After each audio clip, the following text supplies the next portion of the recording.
కర్నూలు జిల్లాలో స్థలం విషయంలో ఘర్షణ చోటు చేసుకుంది. కోసగి మండలం జంపాపురం గ్రామంలో ఎస్సీ కాలనీలో ఉన్న ఇరు కుటుంబాల మధ్య స్థలం విషయంలో ఘర్షణ చోటు చేసుకుంది.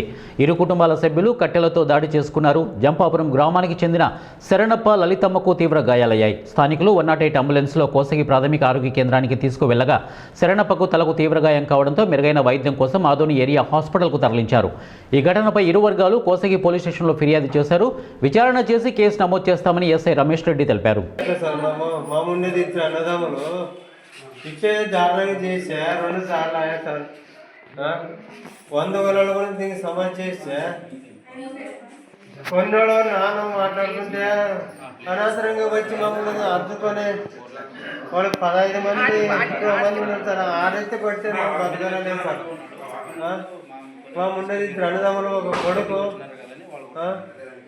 నా కూతురిని, నా భార్య అని, నా వదిలిని వచ్చిన అన్నం మొదలు కొట్టితే మమ్మల్ని దారుణంగా చేసే, మమ్మల్ని గడాకి ఈ రకంగా చేసే ఇప్పుడు కాకుండా